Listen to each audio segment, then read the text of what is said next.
Jan Entersjen in een reportage een man die van Wendy kennen, die oerek dit stuk, die het bij hem mest. Ja, zij zegt het is soms gonbikkely en dat is deze generatie misschien wel net wend. Dat je dingen, ik littenmatten. Is dat, lul je hem dat? Is dat een goede verklaring? Ik weet net of het een kwestie van gewenning is, maar wel dat de verwachtingen grut binnen. Als ik naar mezelf zeg, dan denk ik, ik mem, ja, terwijl ben je nog wat lietser, fjouwer en een heel eer. Dan denk ik, ja, ik waat mem erbij, maar de rest moest ik blijven doen. Dus de zakelijk lieden van Pier in. Nou, ja. Dat is ik net zomaar wat. Nou ja, bijvoorbeeld. Ja. Dus het is alsof er dan alles... Het zit echt op die verwachtingen. Van, oké, ik maat wel werkje blijven. Ik maat wel een goede mem wezen. Ik maat echt nog wat... mijn oudste giet nou, dan krijg ik nog squallen. Dus ik viel me nou al schuldig dat ik nog niks dien heb op squallen. Terwijl ze zitten nog maar een paar mannen. Dat ik even koffie schenken of pannenkoeken bakken. Dus er is het idee, ik maat alles wel dwan. Want oors dan is het net goed genoeg. Dus het is echt... Hoe houdt dat vol, die druk? Nou, ik kan nog wat je mezelf zeggen van, nou ja, ik heb dus nog niks dien op squallen, maar ik viel het wel, maar ik heb nog net dien. Er moest ergens wel keuzes maken. En het zit natuurlijk heel erg in die relatie, dat ik echt dingen wat die dost. Maar het is ik wel echt een zelf opgelegd verwachting. Ik van mezelf. Maar die heb ik zelf natuurlijk net betocht. Dus er zit natuurlijk heel erg sociale druk op. En het is eigenlijk wel een gevecht met mezelf zo nou en dan. Dan denk je, ja, oké, ik ken het net al jaar. Accepteer het ik gewoon. En ik doe mijn best. Dus dat is een soort mantra. Dan heeft dus misschien speed van het leven was het even net lijst. Of speed, misschien wat verdriet. Of dat denkt van, nou, dat hier oorskin, maar net speed van het memwezen. Dus. Nee, in mijn geval klinkt net zo. Nee. Maar ik wil eens, staat in de voorstelling zit, ik wil eens even voort en onlinnig wezen. Maar ik denk dat ik dan nooit 2 dagen word. Denk ik wil nou ook heel graag wel weer. Dat juist een soort. Hey Benno, daar zie je een beetje nee te kniksen. Maar ik weet net of dit mijn verklaring is. Nee, zeker niet. Ik ben het er niet mee eens. Nee, hè? Nee, zeker niet. Maar dat komt ook omdat het is mijn stelligste overtuiging dat mijn generatie is vanaf de basisschool wordt opgevoed met kritisch denken. Wat is die generatie? Zit u in de Gen... Gen wat, wist u? Gen X, Gen Z. Ik weet dat niet. Millennial. Millennial, waar wist u? 1993. Wat is dat? Nou, dat is al gehut nog Millennial. Ja, dat wist de millennial, ik denk millennial. Ja. Maar dat kritisch denken, dat zit ingebed in die generatie wat mij betreft. Dat wordt er met een paplepel ingegoten. En als ze volwassen zijn, ja, dan gaan ze dus ook de structuren die in de samenleving zijn zoals ze zijn, die gaan ze aan de kaak stellen, wat mij betreft. Ja.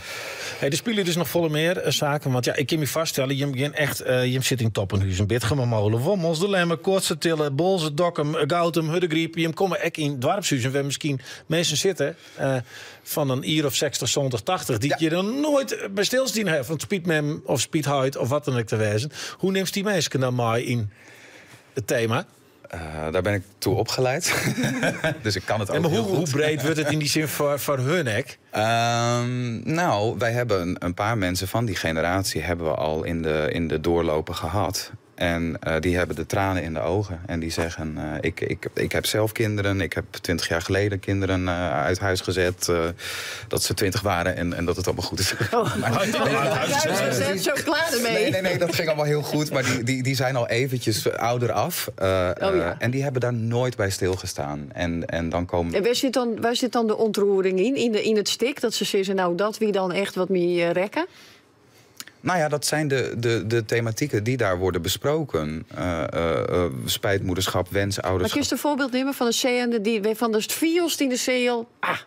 daar gebeurt het. Ja, op een gegeven moment ontploft de bom bij Anna, mijn collega. Die is mijn moeder aan het spelen om mij te helpen iets om mijn trauma op te lossen. En die verliest zichzelf daar zo in dat ze uiteindelijk niet meer haar moeder speelt, maar haarzelf wordt en daarin zegt: ik wil een abortus. Zo. Ik wil het kind kwijt. Ja, dat komt dan on. Behoorlijk, ook bij mij iedere keer. Ja, ik zorg als het erover vertelt, dan denk ik, dat is een moment. Ja, zeker. En wat maakt het dat zo intens? Dat ziet dat die beslissing komt. Ja, ik weet het niet. Het is als je dat... Sowieso is het een besluit voor een vrouw, denk ik, dat is zo intiem. Dat is zo breekbaar. En altijd moeilijk, denk ik. Altijd moeilijk en ook altijd wat meer achter gesloten deuren. Dat is niet heel erg out in the open meestal, zo'n keuze, zo'n beslissing. En hier is het zo op een toneel in iemands gezicht. Nou, we zitten hier aan tafel natuurlijk. Dit verhaal werd nog verteld. En jouw verhaal, van, ja, ik heb daar 1,5 jaar heb ik daar heel veel last van gehad dat het misschien nog niet kon. Ja. Dat botst dus ook constant in deze voorstelling. Ja, dus er komen echt heel veel verschillende kleuren van dit onderwerp aan bod. Dat vind ik heel mooi. Ja, en tot nu toe, inderdaad, wat Ben al een beetje zegt, hebben we zo ongelooflijk veel mooie reacties en gesprekken heeft het opgeleverd na afloop. Dat ik echt, dat mij ook heeft geraakt eigenlijk al. Er was een vrouw die met tranen in de ogen stond en zei van, toen ik mijn eerste kind in mijn handen had, voelde ik helemaal niks. En ik voelde me zo schuldig. En later is het wel gekomen. Maar dat had ze weer helemaal herbeleefd eigenlijk door de thematiek van de voorstelling. Dat vond ik wel heel bijzonder eigenlijk. Ja. En het is voor je natuurlijk ook weer een nieuwe uitdaging. Je wil graag spelen 20 maatschappelijke thema's die het spelen misschien wel onder de ondergroen omheen te brengen. Wanneer is het dan slagen? Dat iedereen nog een uur bloot zitten en misschien tragicomisch zijn verhalen deelt? Nou ja, als ik zeg wat er de oude 2 jaar bad is, we hebben nu 2 try-outs in Wergeer, dan mensen komen eruit en die willen reageren. Dat slag het net altijd meteen, zeker net maar een voorstelling zoals dit. En dan giet er iets iepen. Dus mensen vertellen hele persoonlijke verhalen, heel mooi, moeilijk, maar dingen. Ja, weet je, normaal ik net samen naar Vrehi, want het kan ik wel heel gevoelig wezen. En dus dat is voor u altijd dat doet, maar de meesten. En dan is het inderdaad van de leeftijd maakt het eigenlijk ik net uit. Het bijen of net maakt het ik net uit. Want iedereen helpt er wel iets uit. Want iedereen heeft wel een familie met misschien een broer of zus of een huid of mem of een paak of beppe. Dus er zit zoveel in dat iedereen helpt er wel iets uit. En op de ene of andere manier, hoe het nauwelijks zet het aan of mensen gaan helemaal iepen maar hun eigen persoonlijke verhaal. En dat vind ik zo bijzonder. Dus voor de eerste keer, Benno, dat is er bij P20 spelers. Dan vond ik dadelijk zo'n stuk. Was je dat, hè? We vernemen het wel dat het iets maar die doet. Hoe heeft er zin in? Want je bent nogal aan het op vaststelling zonder het wand. Het is een rondreizend circus. Op zich is dat tour is altijd, dat hoort erbij. Ik heb het al een paar keer wel gedaan. Meer Midden-Nederland, Zuid-Nederland veel. Dan wist je al van het zuidelijk toneel dus. Daar is hij. Precies. Maar dit is de eerste keer in het Fries. Ik klink niet Fries, maar ik ben wel Fries. Heel erg Fries. Dus dat is voor mij het allerleukste. Hoe komt je uit Friesland bedoeld? Heerenveen, ja. Oh, Heerenveen. En pruist ik Fries in de voorstelling? Ja, is. Anna Raadsveld, ja. Hebben ze heel, heel, heel hard op aangewerkt. Ja. Om dat ook een beetje lekker klinken te laten. Nou ja, dat dacht ik wel. Dat je, ik bedoel, je zit in de pijn en je zit in Nes en die Diehouwer, Jesteveren. Dat moet ook wel wat dicht bij de mensen komen. Ja. Laatste vraag voor jou, Mara, want ook voor jou de eerste keer. En hier in het Friese. En dan meteen zo'n verhaal naar voren brengen. Had je dat verwacht dat hier kan? Of hoe kijk je daarnaar? Tot nu toe de doorlopen en we hebben 2 try-outs gehad.